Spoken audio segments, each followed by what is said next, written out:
ಅನ್ನಭಾಗ್ಯದ ಅಕ್ಕಿ ಕಾಳಸಂತೆಯಲ್ಲಿ ಯಾವ ರೀತಿ ಮಾರಾಟ ಆಗ್ತಾ ಇದೆ ಅಂದ್ರೆ ಎಕ್ಸ್ಕ್ಲೂಸಿವ್ ಸುದ್ದಿಯನ್ನ ಕೊಡ್ತಾ ಇದ್ದೀವಿ. ವಿಜಯಪುರದ ಅಂಗಡಿಗಳಲ್ಲಿ ಎಗ್ಗಿಲ್ಲದೆ ಅನ್ನಭಾಗ್ಯದ ಅಕ್ಕಿ ಖರೀದಿ ಆಗ್ತಾ ಇತ್ತು.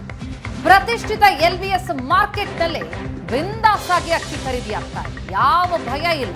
ಕಾನೂನು ಉಲ್ಲಂಘಿಸಿ ಪ್ರತಿಷ್ಠಿತ LBS ಮಾರ್ಕೆಟ್ನಲ್ಲೇ ಬಿಂದಾಸ್ ಆಗಿ ಅಕ್ಕಿ ಖರೀದಿ ಮಾಡ್ತಿದ್ದಾರೆ.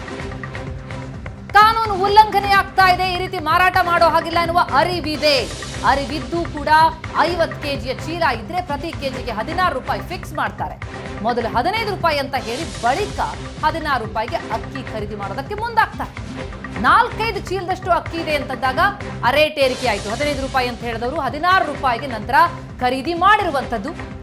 ಈ ರೀತಿ ಕಾಳಸಂತೆಯಲ್ಲಿ ಅಕ್ಕಿ ಮಾರಾಟ ಜಾಲ ಬಹಳ ಜೋರಾಗಿ ವ್ಯಾಪಿಸಿದೆ. ಇನ್ನು ಒಂದು ಬಾರಿಗೆ 50 ಕೆಜಿಯ ಒಂದೇ ಚೀಲ ತರುವಂತೆ ಸೂಚನೆ ಕೊಡ್ತಾರೆ. ಮನೆಯಲ್ಲೇ ಸಾಕಷ್ಟು ಅಕ್ಕಿ ಚೀಲ ಇದೆ ಅಂತ ಮಾಲೀಕ ಹೇಳಿದ್ದಾರೆ. ಅಕ್ಕಿ ಖರೀದಿಸಿ ಸಂಗ್ರಹಿಸಿರುವ ಮಾಹಿತಿಯನ್ನ ಅಂಗಡಿ ಮಾಲೀಕನೇ ಬಿಚ್ಚಿಟ್ಟಿದ್ದಾರೆ. 50 ಕೆಜಿಯ ಚೀಲ ಇದ್ರೆ ಪ್ರತಿ ಕೆಜಿಗೆ 16 ರೂಪಾಯಿ ಫಿಕ್ಸ್ ಆಗತ್ತೆ. ಮೊದಲು 15 ರೂಪಾಯಿ ಅಂತ ಹೇಳಿದ ಬಳಿಕ ಅಕ್ಕಿ ಖರೀದಿ 4-5 ಚೀಲ ಇದೆ, ಜಾಸ್ತಿ ಅಕ್ಕಿ ಇದೆ ಅಂತ ಹೇಳಿದ್ರೆ ಮತ್ತಷ್ಟು ದುಡ್ಡನ್ನ ಏರಿಕೆ ಮಾಡಿ ಖರೀದಿ ಮಾಡಲಾಗ್ತಾ ಇದೆ. ಮನೆಯಲ್ಲೇ ಸಾಕಷ್ಟು ಅಕ್ಕಿ ಚೀಲ ಇದೆ ಅಂತ ಮಾಲೀಕ ಹೇಳ್ಕೊಂಡಿದ್ದಾರೆ. ಸರ್ ರೇಷನ್ ಅಕ್ಕಿ ತಗೋತೀರಿ? ರೇಷನ್ ಅಕ್ಕಿ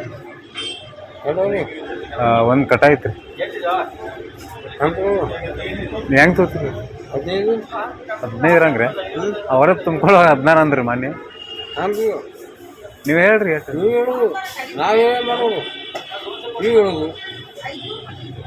ಪೂರ್ತಿ ಕಟ್ಟದ ಲೆಕ್ಕನೇ ಹೇಳ್ಬಿಡ್ರಿ ಏಟಕ್ಕೆ. ನಾ ತಂದು ಕಟ ಮಾಡಿಸ್ತೀನಿ. ಹಾಂ,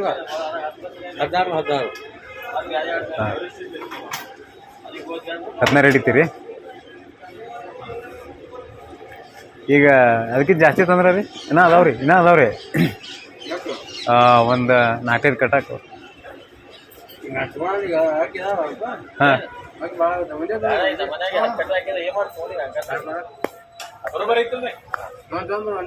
ಒಂದು ತೊಗೊಂಡ್ರಿ.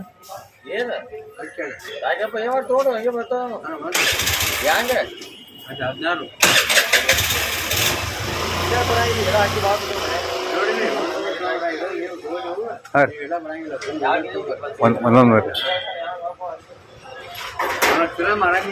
ಇಲ್ಲ, ಅದನ್ನ ಬದಲಾಸ್ಕೊಂಡು ತೊಗೊಂಬರ್ತೀವಿ ಅದನ್ನ.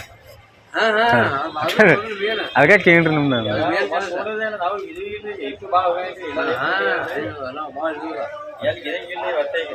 ಅದನ್ನೊಂದು ತೊಗೊಂಬರ್ತೀವಿ, ಇಲ್ಲೇ ಬಂದು ಕಟ ಮಾಡ್ಸ್ಬೋದು. ಈಗ ಇನ್ನೊಂದು ತಾಸು ಬಿಟ್ಟು ತೊಗೊಂಬರ್ತೀವಿ. ಅದು ಗಾಡಿನ ಬಂದಿಲ್ಲ ರೀ, ಅದಕ್ಕೆ ನಾ ಒಟ್ಟೋದಾಗ ಕೇಳಿದೆ. ಅದಕ್ಕೆ ಕೇಳಿರಿ, ನಾ ಒಟ್ಟು 4-5 ಇದ್ರಲ್ಲ ಅದಕ್ಕೆ ಕೇಳಿದೆ ನಾ. ಹಾಂ, ಒಂದಂದ್ರೆ ಒಂದು ತೊಗೊಂಬರ್ತೀನಿ ನೋಡ್ರಿ. ಹೌದ್ರಾ? ಈ ಬಗ್ಗೆ ಹೆಚ್ಚಿನ ಡೀಟೇಲ್ಸ್ ಕೊಡ್ತಾರೆ ನಮ್ಮ ಪ್ರತಿನಿಧಿ ಷಡಕ್ಷರಿ. ನೇರ ಸಂಪರ್ಕದಲ್ಲಿ ಜಾಯ್ನ್ ಆಗಿದ್ದಾರೆ. ಷಡಕ್ಷರಿ, ಬಡವರ ಹೊಟ್ಟೆ ಸೇರಬೇಕಾದಂತಹ ಅನ್ನಭಾಗ್ಯದ ಅಕ್ಕಿ ಈಗ ನ್ಯಾಯಬೆಲೆ ಅಂಗಡಿಯಿಂದ ಅವ್ರ ಮನೆಗೆ ಹೋಗಿ, ಫಲಾನುಭವಿಗಳ ಮನೆಗೆ ಹೋಗಿ ಡೈರೆಕ್ಟ್ ಆಗಿ ಮಾರ್ಕೆಟ್ಗೆ ಹೋಗ್ತಾ ಇದೆ. ಯಾವ ರೀತಿಯಾಗಿ ಕಾರ್ಯಾಚರಣೆ ನಡೀತು? ಹೆಚ್ಚಿನ ಡೀಟೇಲ್ಸ್ ಕೊಡೋದಾದ್ರೆ. ಎಸ್ ಪ್ರಗತಿ, ಇದು ಬಡವರ ಹೊಟ್ಟೆಗೆ ಸೇರಬೇಕಾದ ಅನ್ನಭಾಗ್ಯ ಅಕ್ಕಿ.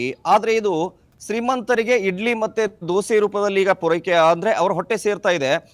ಪ್ರಮುಖವಾಗಿ ವಿಜಯಪುರದಲ್ಲಿ ಕಲೆಕ್ಟ್ ಆಗ್ತಕ್ಕಂಥ ಅಕ್ಕಿ ಏನಿದೆ ಮಹಾರಾಷ್ಟ್ರಕ್ಕೆ ಹೋಗುತ್ತೆ. ಅಲ್ಲಿ ಹೋಗಿ ಅಲ್ಲಿನ ನೆರೆ ಮಹಾರಾಷ್ಟ್ರದ ಸಾಂಗ್ಲಿ ಆಗಿರ್ಬೋದು, ಕೊಲ್ಲಾಪುರ, ಸೊಲ್ಲಾಪುರ ಈ ಭಾಗದಲ್ಲಿ ಇಡ್ಲಿ ಮತ್ತೆ ದೋಸೆಯಾಗಿ ಶ್ರೀಮಂತರ ಹೊಟ್ಟೆಯನ್ನ ಸೇರ್ತಾ ಇದೆ. ಇದಕ್ಕೆ ಯಾವ ರೀತಿ ದಂಧೆ ನಡೆಯುತ್ತೆ ಅಂತ ಹೇಳೋದಾದ್ರೆ, ಬರ್ತಕ್ಕಂತ ಯಾವುದೇ ತಿಂಗಳ 6ನೇ ತಾರೀಕು ಅಕ್ಕಿ ವಿತರಣೆ ಶುರು ಆಗುತ್ತೆ ನ್ಯಾಯಬೆಲೆ ಅಂಗಡಿಗಳಲ್ಲಿ. ಆ ದಿನ ಏನಂತಂದ್ರೆ ಅಕ್ಕಿಯನ್ನ ವಿತರಣೆ ಮಾಡಲಾಗತ್ತೆ ಜನರಿಗೆ. ಅದು ಮನೆಯನ್ನ ಸೇರಿದ ನಂತರ ಇವರ ಕಾರ್ಯಾಚರಣೆ ಶುರುವಾಗುತ್ತೆ. ಅಕ್ಕಿ ಕದಿಮರ ಕಾರ್ಯಾಚರಣೆ ವಿಜಯಪುರದಲ್ಲಿ ಶುರುವಾಗುತ್ತೆ. ಪ್ರತಿಯೊಂದು ಬಡಾವಣೆಗಳಿಗೆ ಹೋಗ್ತಾರೆ. ಅಕ್ಕಿ ಯಾರಾದ್ರೂ ಕೊಡ್ತೀರಾ ಅಂತ ಕೇಳ್ತಾರೆ. ಅಲ್ಲಿ ಏನಂತಂದ್ರೆ ಅಕ್ಕಿಯನ್ನ ಖರೀದಿ ಮಾಡ್ತಾರೆ. ಅಲ್ಲಿ ಇವರು ಏನಂತಂದ್ರೆ ಜನರಿಗೆ ಒಂದು ಪುಸಲಾಯಿಸ್ತಾರೆ. ನಿಮ್ಗೆ ಇಷ್ಟು ದುಡ್ಡು ಕೊಡ್ತೀವಿ, ಇಷ್ಟು ಕೊಡ್ತೀವಿ, ನೀವು ಬಂದಿರೋದು ಇಷ್ಟರಲ್ಲ, ಫ್ರೀ ಬಂದಿದೆಯಲ್ಲ, ಅದಕ್ಕೆ ನಾವು ಇಷ್ಟು ದುಡ್ಡು ಕೊಡ್ತೀವಿ ಅಂತೇಳಿ 15 ರೂಪಾಯಿ 16 ರೂಪಾಯಿ ಹಾಗೆ ಖರೀದಿಯನ್ನ ಮಾಡ್ಕೊಡ್ತಾರೆ. ಈ ರೀತಿ ಖರೀದಿ ಮಾಡ್ಕೊಂಡಂತ ಅಕ್ಕಿಯನ್ನ ಏನಿದೆ ಒಂದು ಗೋಡೌನ್ ಅಲ್ಲಿ ಸಂಗ್ರಹಣೆ ಮಾಡ್ತಾರೆ. ಅದಕ್ಕೆ ಒಬ್ಬ ಮಾಲೀಕ ಇರ್ತಾನೆ. ಅವನು ಇವರಿಗೆ ಏನಂತಂದ್ರೆ 18 ರೂಪಾಯಿ, 19, 20 ರೂಪಾಯಿ ಈ ರೀತಿ ರೇಟ್ ಅನ್ನ ಕೊಟ್ಟು ಅಕ್ಕಿ ಕಳ್ಳರಿಂದ ಖರೀದಿಯನ್ನ ಮಾಡ್ತಾನೆ. ಆ ಕದಿಮ, ದೊಡ್ಡ ಕದಿಮ ಅವನು ಏನಂತಂದ್ರೆ ಇಲ್ಲಿಂದ ಸೀದಾ ನೇರವಾಗಿ ಮಹಾರಾಷ್ಟ್ರಕ್ಕೆ ಸಪ್ಲೈ ಅನ್ನ ಮಾಡ್ತಾನೆ. ಅಲ್ಲಿ ಹೋಗಿ ಅಂತಂದ್ರೆ ಮಹಾರಾಷ್ಟ್ರದ ಉಡುಪಿ ಹೋಟೆಲು, ಬೇರೆ ಬೇರೆ ಹೋಟೆಲ್ಗಳಿಗೆಲ್ಲ ಸೇರ್ಕೊಳ್ಳುತ್ತೆ. ಅಲ್ಲಿ ಇಡ್ಲಿ ದೋಸೆಯಾಗಿ ಶ್ರೀಮಂತರ ಹೊಟ್ಟೆಯನ್ನ ಸೇರ್ತಾ ಇದೆ. ಇದು ಏನಂತಂದ್ರೆ ಯಾವ ರೀತಿಯಾಗಿ ಬಡವರ ಹೊಟ್ಟೆಯನ್ನ ಸೇರ್ಲಿ, ಬಡವರಿಗೆ ಆಧಾರವಾಗ್ಲಿ ಅಂತ ಹೇಳಿ ಏನೊಂದು ಅನ್ನಭಾಗ್ಯ ಯೋಜನೆ ಶುರುವಾಯಿತು. ಆ ಯೋಜನೆ ಯಾವ ರೀತಿಯಾಗಿ ವಿಜಯಪುರದಲ್ಲಿ ದುರುಪಯೋಗ ಆಗ್ತಾ ಇದೆ ಅಂತಂದ್ರೆ ಒಂದು ಏನಂತಂದ್ರೆ ಚಿತ್ರಣ, ಇದು ಪ್ರಗತಿ. ಇನ್ನೂ ಕೂಡ ಇದರ ಆಳ ಅಗಲ ಬಹಳಷ್ಟು ದೊಡ್ಡದಿರುವಂತದ್ದು. ಇಲ್ಲಿ ದೊಡ್ಡ ದೊಡ್ಡ ಕದಿಮರೆ ಇದ್ದಾರೆ. ನಾವು ಕೂಡ ರಹಸ್ಯ ಕಾರ್ಯಾಚರಣೆಯನ್ನು ನಡೆಸುವಾಗ ಆ ಅಕ್ಕಿಯನ್ನ ಕಲೆಕ್ಟ್ ಮಾಡ್ಕೊಳ್ಳಕ್ ಬಂದಂತ ಒಬ್ಬ ಮಹಿಳೆ ಏನಂತಂದ್ರೆ ಒಂದು ಹೆಸರನ್ನ ಹೊರಬಿಟ್ಟಿದ್ದಾಳೆ, ರಾಹುಲ್ ರಾಣೆ ಅಂತ ಹೇಳಿ. ಆತ ಏನಂತಂದ್ರೆ ಇದರ ಮೇನ್ ಕಿಂಗ್ ಪಿನ್ ಅಂತ ಹೇಳಿ ಆತ ಇವರ ಕಡೆ ಎಲ್ಲರ ಕಡೆಯಿಂದ ಸಂಗ್ರಹವನ್ನ ಮಾಡಿಕೊಂಡು ಆತ ಇಲ್ಲಿಂದ ಡಿಸ್ಪೇಚ್ ಅನ್ನ ಮಾಡ್ತಾನೆ ಅನ್ನುವಂತ ಮಾಹಿತಿಯನ್ನ ಬಿಚ್ಚಿಟ್ಟಿದ್ದಾಳೆ. ಈ ನಿಟ್ಟಿನಲ್ಲಿ ಈ ಎಲ್ಲ ಹೆಸರುಗಳನ್ನ ಇಟ್ಕೊಂಡು ಇವರ ಮುಖಗಳಿದಾವೆ, ಇವರೆಲ್ಲ ಇಟ್ಕೊಂಡು ಒಂದು ಇವರನ್ನ ಬಂಧಿಸಬೇಕಾಗತ್ತೆ. ಮತ್ತೊಂದು ಕಡೆಗೆ ಇವರನ್ನ ವಿಚಾರಣೆ ಮಾಡಿದ್ರೆ ಇನ್ನಷ್ಟು ಭಯಾನಕವಾದಂತ ಇಡೀ ಜಿಲ್ಲೆಯ ಕಿಂಗ್ ಪಿನ್ ಯಾರು, ಇಡೀ ಇಲ್ಲಿ ಸಂಗ್ರಹವಾಗ್ತಕ್ಕಂಥ ಅಕ್ಕಿ ಸಂಗ್ರಹಣೆ ಮಾಡ್ತಕ್ಕಂಥ ಆ ಮಾಲೀಕ ಯಾರು, ಆ ಖದೀಮ ಯಾರು ಅನ್ನೋದು ಗೊತ್ತಾಗುತ್ತೆ. ಬಳಿಕ ಆತ ಎಲ್ಲಿಗೆ ಸಾಗಾಟ ಮಾಡ್ತಾ ಇದ್ದ ಏನು ಅನ್ನೋದ್ರ ಬಗ್ಗೆನೂ ಕೂಡ ಇಲ್ಲಿ ಮಾಹಿತಿ ಸಿಗುತ್ತೆ. ಮತ್ತೊಂದು ಕಡೆಗೆ ಈ ಏರಿಯಾಗಳಿಗೆ ಟಮ್ಟಮ್ಗಳ ಮೂಲಕ ಬರ್ತಾರೆ. ಒಂದು ಟಮ್ಟಮ್ಗಳಲ್ಲಿ ಚೀಲಗಳನ್ನ ಹಾಕೋತಾರೆ, ಅಲ್ಲಿ ಬಂದು ಖರೀದಿ ಮಾಡ್ಕೊಂಡು ಎಲ್ಲವನ್ನ ಸಂಗ್ರಹ ಮಾಡ್ಕೋತಾರೆ, ಕದ್ದು ಮುಚ್ಚಿ ಅದನ್ನ ಗೋಡೌನ್ಗಳಿಗೆ ಹೋಗಿ ತಲುಪಿಸ್ತಾರೆ. ಅಂದ್ರೆ ಇದು ಈ ರಹಸ್ಯ ಕಾರ್ಯಾಚರಣೆಯನ್ನ ಮಾಡಿದಾಗ ಇದೆಲ್ಲ ವಿಚಾರಗಳು ಬಯಲಿಗೆ ಬಂದಿದ್ದಾವೆ. ಆದ್ರೆ ಇದು ಪ್ರತಿ ತಿಂಗಳು ಕೂಡ 6 ತಾರೀಕು 7ನೇ ತಾರೀಕು ಏನು ಅಕ್ಕಿ ವಿತರಣೆ ಆಗುತ್ತೆ ನ್ಯಾಯಬೆಲೆ ಅಂಗಡಿಗಳಲ್ಲಿ, ಮರುದಿನವೇ ಇವರ ಕಾರ್ಯಾಚರಣೆ ಶುರುವಾಗುತ್ತೆ. ಎಲ್ಲಿವರೆಗೆ ಅಕ್ಕಿ ವಿತರಣೆ ಆಗ್ತಾ ಇರುತ್ತೋ ಅಲ್ಲಿವರೆಗೆ ಇವರು ಕಾರ್ಯಾಚರಣೆ ಮಾಡ್ಕೋತಾರೆ.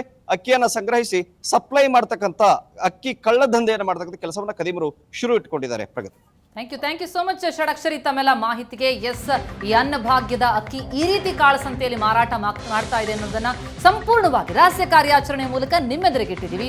ಆದ್ರೆ ಇದು ಅಧಿಕಾರಿ ವರ್ಗಕ್ಕೆ ಗೊತ್ತಿಲ್ವಾ? ಹಾಗಿದ್ರೆ ಗೊತ್ತಿದ್ದು ನಡೀತಾ ಇದೆಯಾ? ನಿಜಕ್ಕೂ ಇದರ ಆಳಕ್ಕಿಳಿದು ಬಡವರಿಗೆ ಸೇರಬೇಕಾದಂತ ಅಕ್ಕಿ ಬಡವರಿಗೆ ಸಿಗುವಂತೆ ಮಾಡಬೇಕಾದದ್ದು ಬಹಳ ಪ್ರಮುಖ ಅಂಶ ಅನ್ಸುತ್ತೆ.